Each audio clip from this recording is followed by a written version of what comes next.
Jr. once said, "The hottest place in hell is reserved for those who stay neutral in times of moral conflict." Greetings, viewer. I'm your host, Charlotte Hamutenya, and in conversation today, we are joined by an ordinary man who did the extraordinary in the face of weakness. Currently dubbed as the Lion of Sudan, Osman Salih is here to share his thoughts on how one person can make a difference. Welcome, Mr. Osman Salih. Yes, thank you. Hi, Charlotte. How are you doing?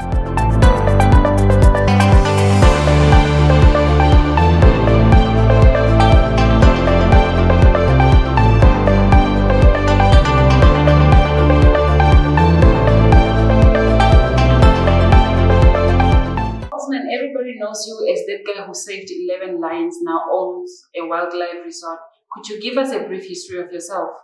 Yeah, like you said, I'm an ordinary person. I'm a software engineer by profession. I design and build software applications. And I'm also an athlete, family man, and normal citizen. And the whole story started just from my love for animals.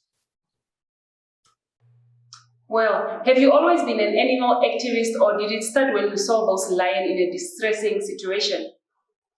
You know, it's my first time to become a animal activist. I've always been an animal lover.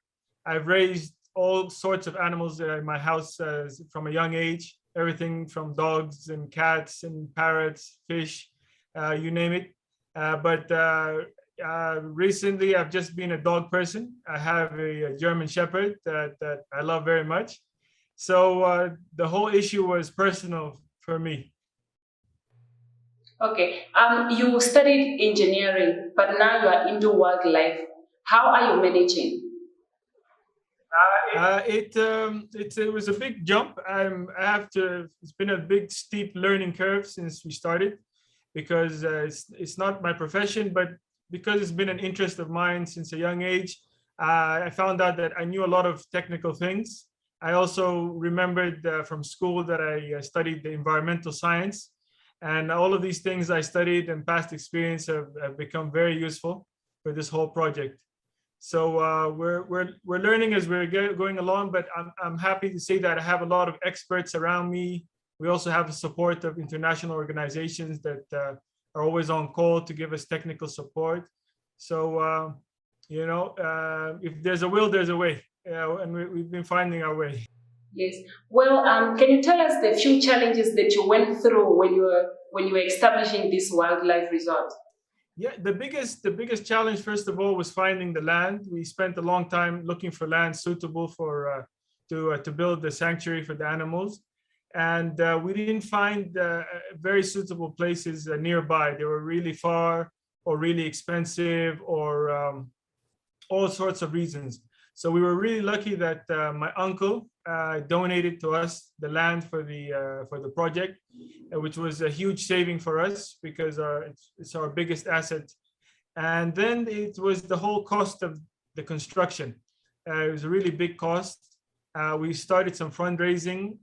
It wasn't enough. I had to use a lot of my savings for the project and to complete in the best way. And because it's very technical, you're dealing with wild animals, and right now we have 15 lions, so it's no joke. We had to build everything to the highest specification, and we really had to invest in the project. So in the short term, we're not going to reap any benefits from it, but in the long term, we hope that it can be a sustainable project, because the running cost for a project like this is huge. We have to feed each lion like 5 to 7 kilos per day of meat.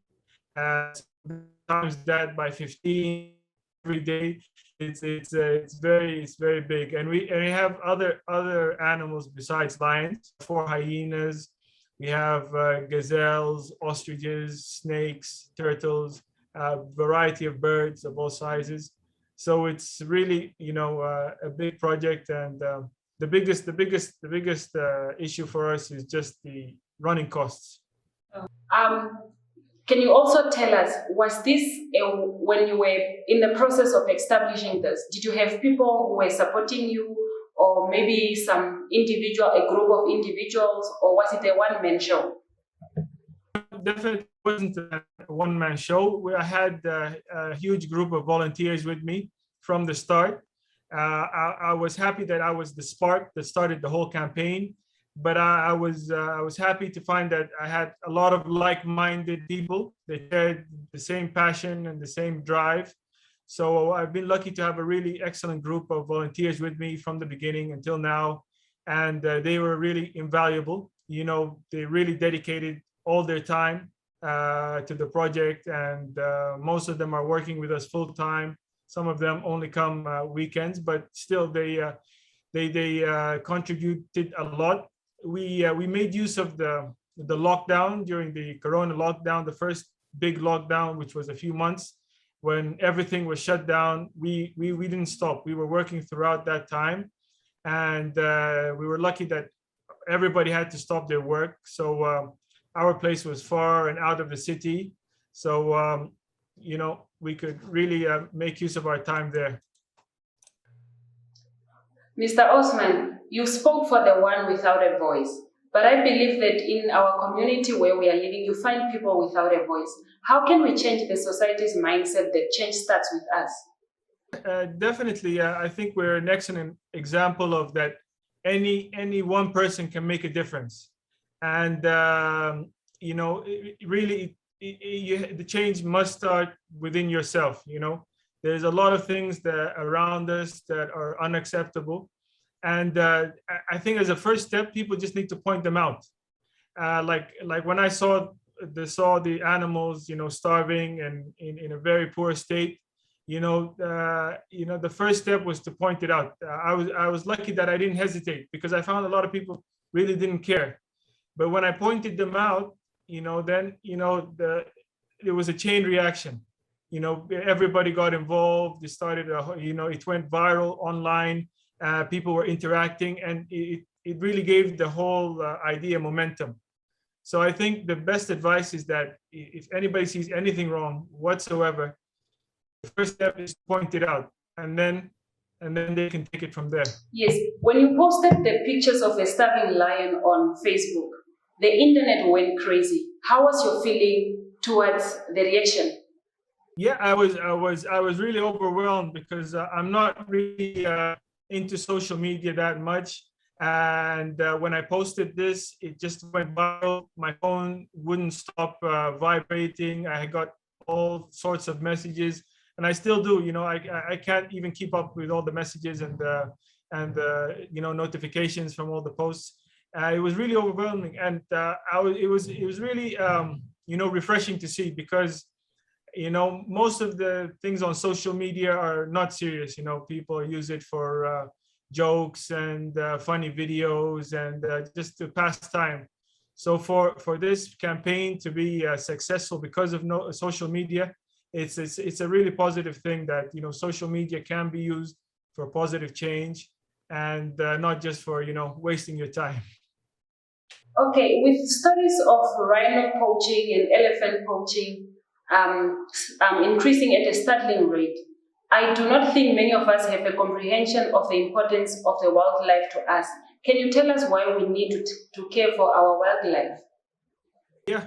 From this project, we really appreciated that wildlife is so important. It's just an integral part of the whole ecosystem we live in.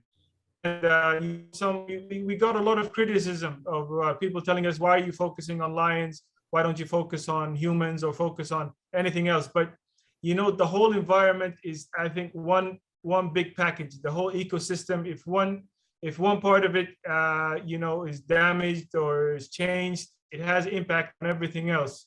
So we really need to respect the whole environment. And wildlife doesn't just include animals, also includes flora, fauna, the whole the trees, the plants, the weather, and it all has it's all interlinked.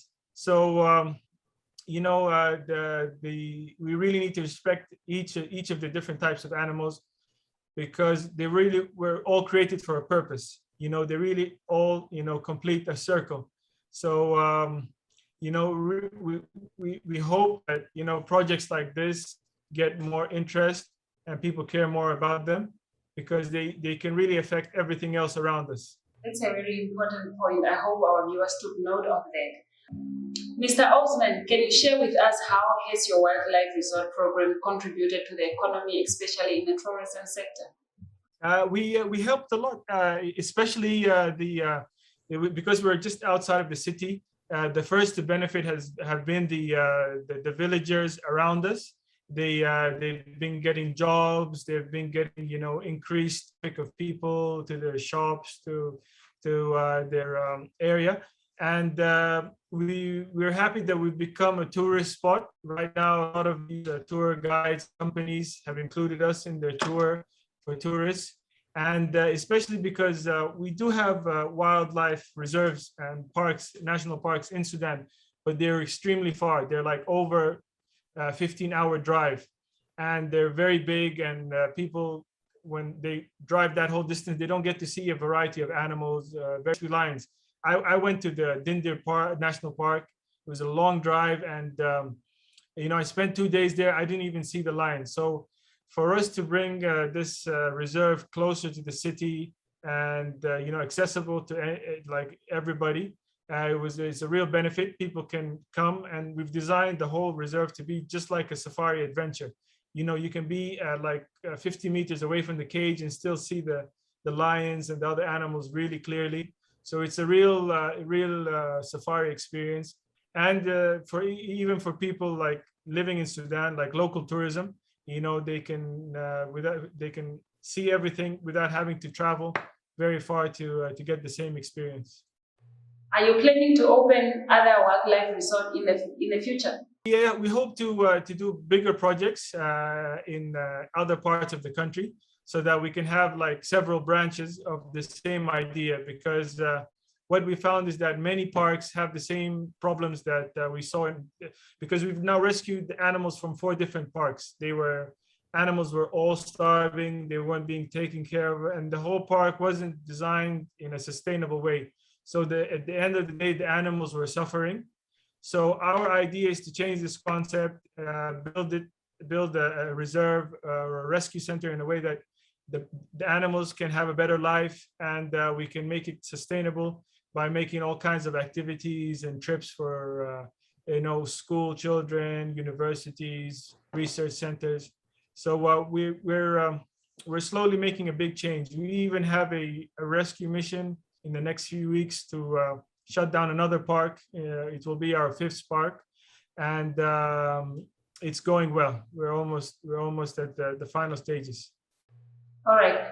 What are the other challenges that you are facing daily to be running this resort? Yeah, the daily problems are just to ensure a steady food supply for the animals. Like I said before, most of the animals we have are carnivores, so they consume a lot of meat, and we're trying to do it in an affordable and an ethical way.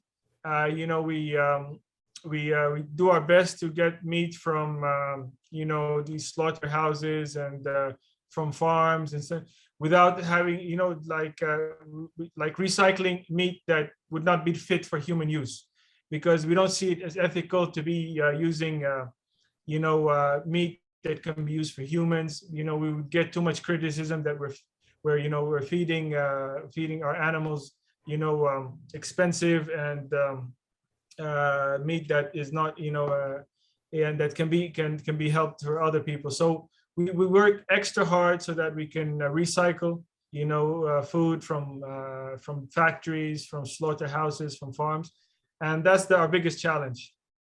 Because if we don't do it that way, it won't be ethical and it wouldn't be cost effective for us. Are you getting any other support from your fellow wildlife resorts? No, not yet. We don't have that much support. The best support we're getting is technical support from international animal organization. We have them with us this week in Sudan. They sent an amazing team of doctors from all over the world, and they are providing all kinds of medical care and training for our staff. But direct support internally, not yet. We just have support from a lot of our fans that donate to us from time to time, and it does help. It does help us with our daily struggle. All right. Do you have anyone or any book that you have read that inspired your animal advocacy movement? I remember at a young age, we had a visit by Jane Goodall. She's a popular animal activist. She specializes in chimpanzees. And I remember she came to us at school, and it was at a young age, she gave us a speech, and it was really touching. And I think that really, sunk into us at a young age. And I was really amazed by her story. And I think she really influenced me. And as well as all the other animal activists around, like Steve Irwin, and all over the internet, there's a wealth of animal activists, and it's becoming trending. So I haven't read specifically, but I follow a lot of these celebrity animal activists. Well, Mr. Osman, how do you want generations from now on to remember you? Just as some normal, ordinary guy that took a stand and made a difference, and that like living proof that anybody can make a difference if they put their mind to it. With all that said, what are the overall comments on what we can do when we see animal or people in distress situations? Like I said, the first step is to point it out. I'm a Muslim, and there's a hadith that says if you see something wrong, you do one of three things. The first thing is to change it, and if you can't change it yourself, the second thing you should do is to speak about it. And if you don't have the courage to speak about it, then the last thing is that you don't accept it, internally in your heart. So that at least if you can't do anything about it, can't talk about it, can't speak about it, that you don't accept it in your heart, so that you don't establish it, or you don't corrupt your own heart for the wrongdoing that you see. So I think that's a really great advice. If you the three things, if you can't do anything about it yourself physically, talk about it, and in the last resort is at least don't accept it, so that you can be pure in your judgment in future. Well, thank you, Mr. Osman, for joining us tonight. Hey, thank you, and to the whole team. Well, there you have it, viewers. You do not need to be rich or to be a celebrity to make a difference. From me, your host, Charlotte Hamutenya, and the rest of the team from the house, good night.